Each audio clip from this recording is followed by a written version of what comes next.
सवाल है, आपका ऊपर मृत्यु क्यों आपको जय कर लेता है? क्यों आप मृत्यु को जय नहीं कर पाते हो? ये सवाल आपके लिए ना बहुत ही सोचने का विषय है। हम सभी को तो मरना है, कोई मरना को यानी मृत्यु को कोई टाल नहीं सकता। मृत्यु सत्य है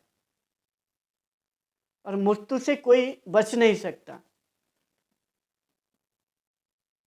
लेकिन मृत्यु का आपका ऊपर विजय पाएगा, उसको कोई नहीं रोक पाएगा, लेकिन मृत्यु को भी आप विजय प्राप्त कर सकते हो। यदि मृत्यु को आपको विजय प्राप्त करना है तो आपको ऐसा काम करना पड़ेगा जो काम आपको, मेरा दिल में, हर एक लोगों का दिल में जीवित रखेगा। वही काम ही आपको जीवित रखेगा। इसका मतलब आप मृत्यु का ऊपर आप विजय प्राप्त कर लिया।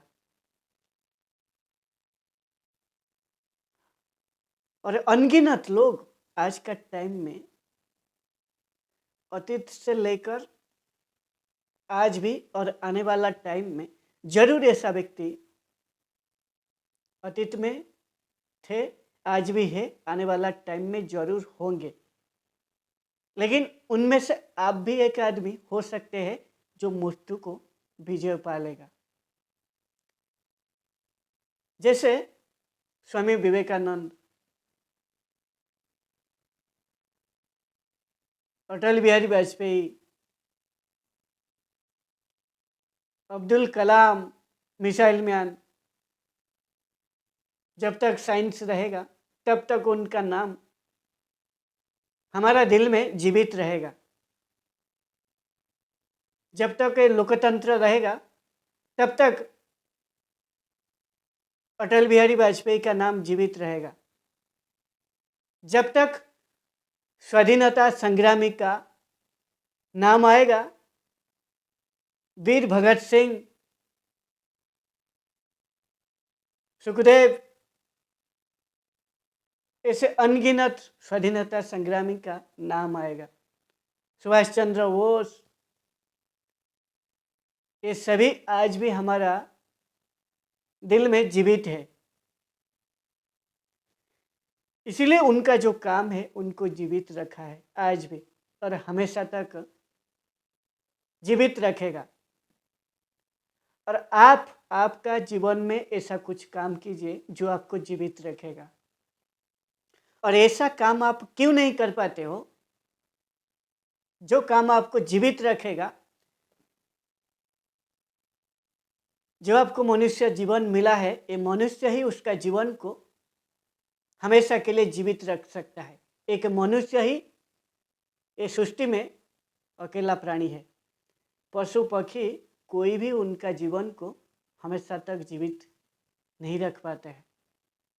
उनका नाम को हमेशा तक कोई याद नहीं रखता है, लेकिन मनुष्य एक काम कर सकता है। लेकिन आप क्यों नहीं कर पाते हो, इसका ऊपर भी थोड़ा चर्चा करना चाहिए ताकि आप जान पाए क्यों नहीं कर पाते हो आप। संसार का 99% आदमी ना ये काम नहीं कर पाते हैं। और इसका कारण क्या है, चलिए हम ढूंढते हैं।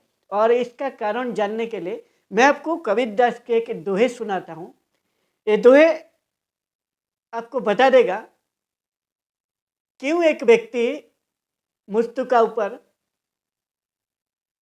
विजय नहीं पा लेता है, मृत्यु उसको इजीली हरा देता है। और ये जो कबीरदास की दोहे ऐसे हैं, 8 पहर यूं ही गया, माया मोह जंजाल, हरि नाम हृदय नहीं, जीत लिया महाकाल। यानी कबीरदास कहते हैं उनके दोहे के जरिए, इसका अर्थ है ये दोहे का, बहुत ही ध्यान से एक एक पॉइंट को समझने के लिए, एक एक जो शब्द है बहुत ही इम्पोर्टेंट है। जो इसको समझ लेगा उसका जीवन ना मरने का बाद भी उसका जीवन को जीवित रख पाएगा हर एक के दिल में। ये दोहे का अर्थ है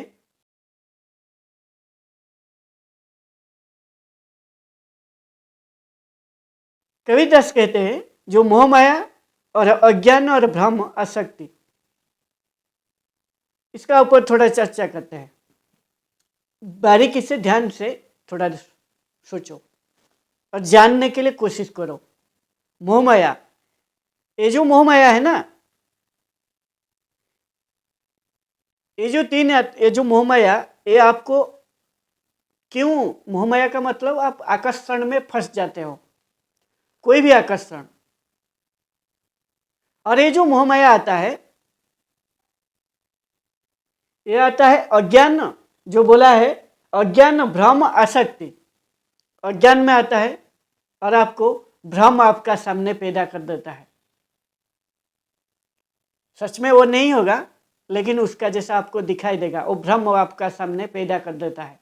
और अज्ञान, ये अज्ञान के कारण ना आपको भ्रम पैदा होता है। और ये जो आसक्ति, आसक्ति मतलब उसमें जुड़ जाना, वो चीज को भोगने के लिए जुड़ जाना उस चीज का प्रति। प्रकृति का कोई भी चीज हो सकता है, वो स्त्री भी हो सकता है, आपका कोई खास गाड़ी भी हो सकता है, घर हो सकता है, आपका मोबाइल हो सकता है, लैपटॉप हो सकता है, वो आपका धन हो सकता है, दौलत हो सकता है, संपत्ति हो सकता है, कुछ भी जो आपको प्रकृति के साथ जोड़ लेता है। ये जो प्रकृति में ना हर एक चीज आपको ना, उसका जो मोह माया है प्रकृति का, वो मोह माया से आपको प्रकृति पूरा जकड़ में रखा है।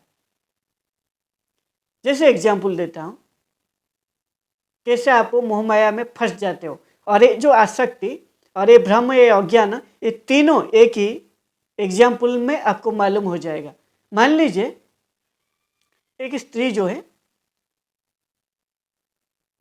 उसको देखा आप, उसका पीछे भागने लगा, और वो अप्सरिका जैसा पूरा अच्छा से कॉस्मेटिक लगा के, सब कुछ गहना सब कुछ पहन के, अच्छा से खुद को सजा के आपका सामने आ गया। फिर आप उसको देख के आपका भीतर जो भ्रम है, ये अज्ञान है ना, अज्ञान बाद में बताऊंगा आपको। भ्रम आपका सामने, वो असल में ऐसा नहीं है, लेकिन वो पूरा मेकअप करके आपका सामने आ गया और आपको अप्सरी का रूप में दिखा के आपका सामने भ्रम पैदा करके आपको फंसा दिया। फिर आप आसक्ति आ जाता है, क्योंकि आपका जो इंद्रिय है, ये इंद्रिय का जो उसको बताता है आपका मन। हमारा शरीर को पहले थोड़ा जान लो। शरीर जो है ना, उसका जो स्वामी है आत्मा है, और उसका जो इस शरीर का सारथी है मन, और उसका जो घोड़ा है इंद्रिय। ऐसे आपका शरीर काम करता है। शरीर को कौन कैसे चलाता है, इसका छोटा सा आपको एग्जाम्पल लिया। यदि आप आत्मा का हिसाब से चलोगे, यानी आपका विवेक का हिसाब से, या आपका आत्मा परमात्मा भगवान का आदेश का हिसाब से यदि काम करोगे, तो वो आपको आसक्ति पैदा नहीं करेगा, आपको भ्रम पैदा नहीं करेगा। लेकिन आपका जो मन है, वो मन का बस में आके आप ये सभी गलती करते हो। मन आपका इंद्रियों को बोलेगा, आपका आंख को बढ़िया देखने का आ गया है, चलो इसको थोड़ा देखते हैं, बढ़िया आनंद आता है देखने से, बहुत ही सुंदर है, अप्सरी जैसा है। फिर आपको सुंदर मिला, फिर आसक्ति आ जाएगा, इसका पीछे मैं थोड़ा टाइम खर्चा करूँगा, तो इससे मैं शादी कर लूँगा तो बहुत ही मेरा पूरा जीवन सेट हो जाएगा, बहुत ही आनंद मिलेगा मेरा जीवन में। ये जो आसक्ति आया ना आपका भीतर, उसका प्रति आपका आकर्षण हो गया, उसको भोगने के लिए। फिर कुछ टाइम का बाद जाते जाते अप्सरी का ऊपर बारिश हो गया। बारिश होके उसका जो सजावट था वो सभी चला गया और उसका असल रूप में आ गया। फिर आप उसको देख के आपका जो आकर्षण था तुरंत खत्म हो गया। ये तो ऐसा नहीं है, मैं जो सोच रहा था, इसके लिए जो रंगीन सपनों अभी देख रहा था, ये तो मेरा ये पूरा नहीं कर पाएगा। यही है प्रकृति का जो मोह माया, आपको भ्रम और आसक्ति जो भोगने के लिए जुड़ जाते हो उसका साथ, ये प्रकृति का खेल है। ये सभी जो होता है ना, ये अज्ञान के कारण है। यदि आप पहले मालूम होता वो असल ज्ञान, असल ज्ञान क्या है? ये जो शरीर है, यदि आप एक पशु जैसा जीवन जियोगे तो आप हमेशा पशु का जैसा बिहेव करोगे। पशु जो है ना, देखो उसको भूख लगेगा तो वो टूट पड़ेगा, खाने का ऊपर टूट पड़ेगा बिना सोच समझ कर। आप यदि पशु हो जाओगे भीतर से तो खाना आपका सामने होगा और आप टूट पड़ोगे, कुछ सोचोगे नहीं। कुछ आपको सोचने के लिए ना, आपको ये मन ना आपको नहीं देगा, फिर आप टूट पड़ोगे, फिर आप मिट जाओगे। यही गलती अभी होने वाला था ना अप्सरी का साथ। असली मालूम हो गया, पशु का जीवन जियोगे तो भागोगे, फिर असल में और कुछ होगा, वो मरीचिका होगा। इसीलिए आपको ना ये जो ज्ञान है, ज्ञान आपका जो मोह माया है, मोह माया क्या है? वो अज्ञान के कारण है। अज्ञान के कारण आपको जो सच्चाई है आपको दिखाई नहीं देता है। मोह माया का आपको भेद करने के लिए सत्य असत्य, नित्य अनित्य, इसका जब आपको भेद मालूम हो जाएगा ना, क्या सत्य है क्या असत्य है, क्या नित्य है क्या अनित्य है। सत्य जो हमेशा रहता है, वो जो स्त्री था उसका देह में जो आत्मा है वही हमेशा रहेगा, उसमें कोई बदलाव नहीं होता है। आत्मा को ना कोई शस्त्र काट सकता है, ना उसको वायु सुखा सकता है, ना उसको जल भिगा सकता है, ना उसको अग्नि जला सकता है। वो हमेशा एक जैसा है, हमेशा रहेगा एक जैसा। और ये जो शरीर है ना, आप ये जो शरीर को लेकर जो आप भोगने के लिए कोशिश करते हो, इस शरीर में, एक ही शरीर में आपको कई शरीर मिलता है। आप बचपन में एक छोटा बालक होते हो, फिर आप किशोर होते हो, फिर आप जवान होते हो, फिर शादी करते हो, फिर बूढ़ा होके मर जाते हो। इसमें कई शरीर छुपा है, लेकिन ना आपको दिखाई नहीं देता है क्योंकि आप अज्ञान हो।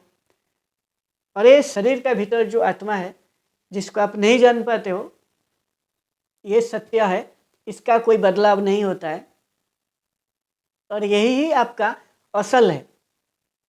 ये जब तक है तब तक आप इस शरीर का लाभ लेते हो।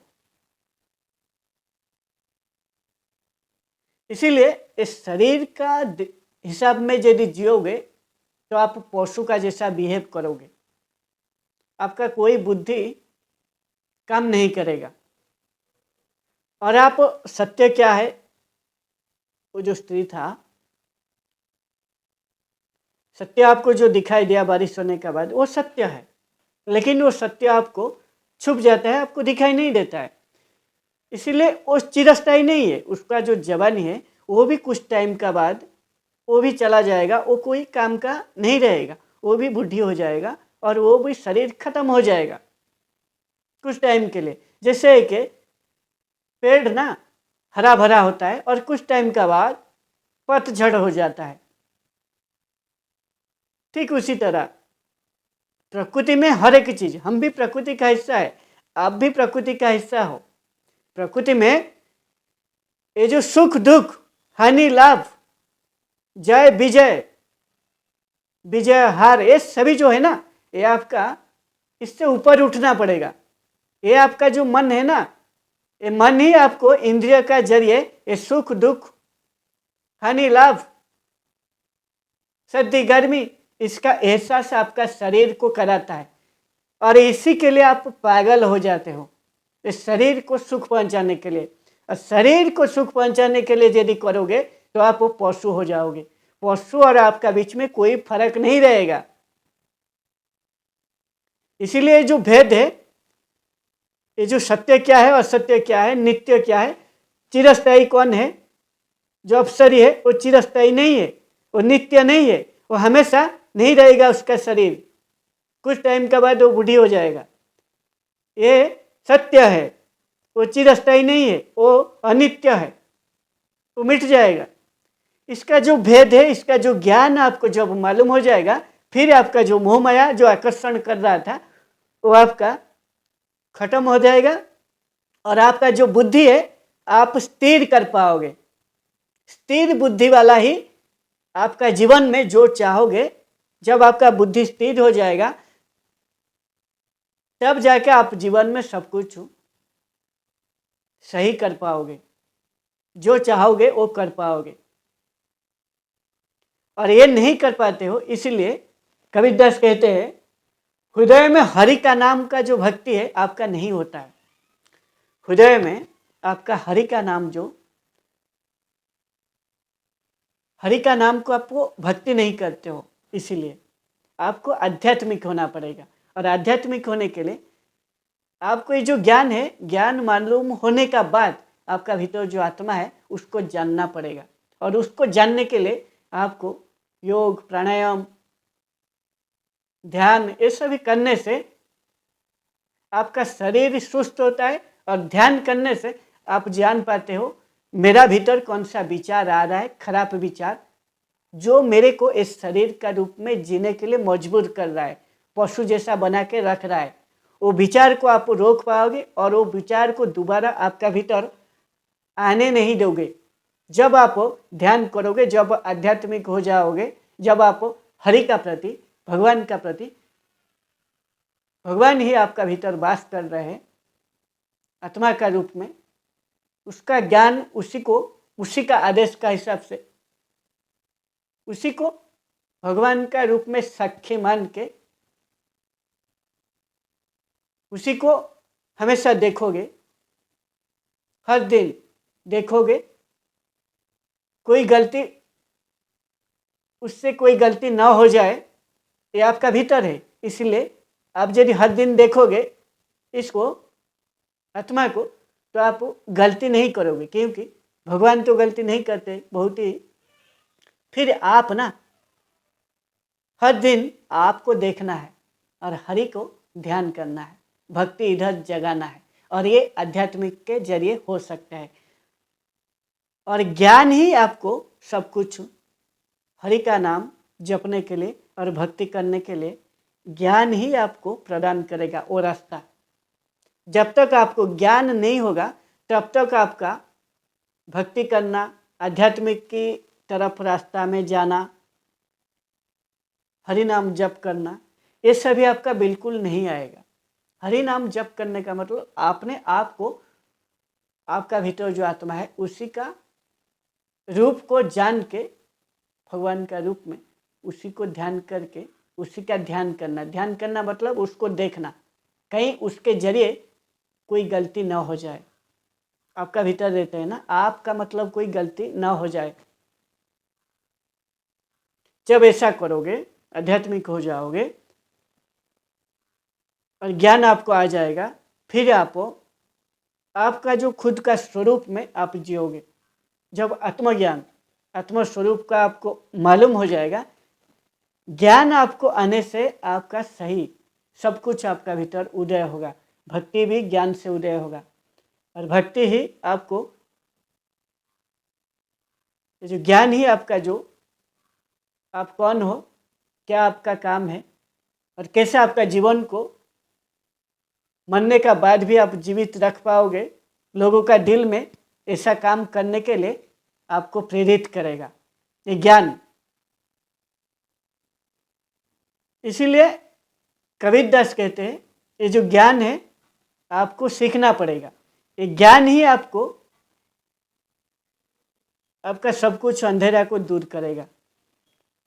और फिर जब आपको अपना स्वभाव में जियोगे, हर दिन देखोगे आपका कोई गलती ना हो जाए मेरे जरिए, फिर आप एक ऐसा जब आपका आ जाएगा, फिर आप आनंद ही आनंद होगा। आनंद मतलब आप जो भी काम करोगे, इसका मतलब भगवान के आदेश का हिसाब से वो काम करोगे, और वो काम में आपका कोई मन में आसक्ति नहीं रहेगा। यानी वो काम आप करोगे, लेकिन आपको लगेगा खुद परमात्मा वो काम करते हैं, तो भगवान ही वो काम कराते हैं मेरे जरिए। और वो काम से जो भी फल मिले या न मिले, हानि पहुँचे, सुख मिले या दुख मिले, हार मिले या जीत मिले, आपको कोई प्रभाव आपका ऊपर नहीं पड़ेगा। फिर आप उस काम को करते हुए ना करते हुए महसूस करोगे। ये आपका पूरा स्थिर बुद्धि हो जाएगा और आप स्थित प्रज्ञ बन जाओगे। आपको हिला नहीं सकता कोई भी प्रकृति का वस्तु, मोहमाया आपको कोई हिला नहीं सकता। आप पूरा स्थिर हो जाओगे, आप पूरा स्थित प्रज्ञ हो जाओगे। जैसे समुद्र का भीतर जितना भी जल, नदी का जल जाके प्रवेश करे, उस समुद्र का जो गभीर में अथल समुद्र में समा जाता है, समुद्र को हिला नहीं पाता है, उसी का जैसा ना आपका अवस्था हो जाएगा। आपका भीतर जितना भी प्रकृति का कोई भी बदलाव हो, आपको हिला नहीं पाएगा। इसीलिए प्रकृति में जो बदलाव होता है, यदि उसमें आप जुड़ जाओगे, क्योंकि प्रकृति में हर चीज़ बदलाव होता है, कुछ घंटा का बाद या कुछ दिन का बाद कुछ ना कुछ बदलाव आता है। ये बदलाव को आप देखोगे तो फिर आप सुख दुख में भोगोगे, कष्ट पाओगे। इससे आपको ऊपर उठना पड़ेगा, स्थित प्रज्ञ बनना पड़ेगा, स्थिर बुद्धि बनना पड़ेगा। और ये सभी बनने के लिए आपको ज्ञान ही एक जरिया है। और ज्ञान आने का बाद आप खुद को आध्यात्मिक कर दोगे, और आध्यात्मिक होने का बाद जो भी काम आप करोगे, उस काम को इतना अच्छा से करोगे, आपको डर नहीं रहेगा, बढ़िया मज़ा से करोगे और बढ़िया आनंद में आएगा। और उस काम को करके महा आनंद में जियोगे, और फिर वही काम आपको हमेशा तक आपको जीवित रखेगा, और मृत्यु से ऊपर उठ जाओगे। और आप हमेशा तक लोगों का दिल में वही काम ही आपको जीवित रखेगा। क्योंकि आप जो भी काम चुनोगे ना, ज्ञान मिलने का बाद, आध्यात्मिक होने का बाद, वो काम एक यज्ञ जैसा काम होगा। जो यज्ञ होता है ना, वो यज्ञ दो के लिए होता है, भगवान को आराधना करने के लिए और लोगों का हित करने के लिए यज्ञ। और फिर आपका जीवन में आप यज्ञ करोगे, यानी जो भी काम करोगे वो काम एक यज्ञ होगा। और जब आपका काम यज्ञ हो जाएगा, याद रखो वही यज्ञ ही, जो कर्म यज्ञ आप करोगे, वो आपको हमेशा तक लोगों का दिल में जीवित रखेगा।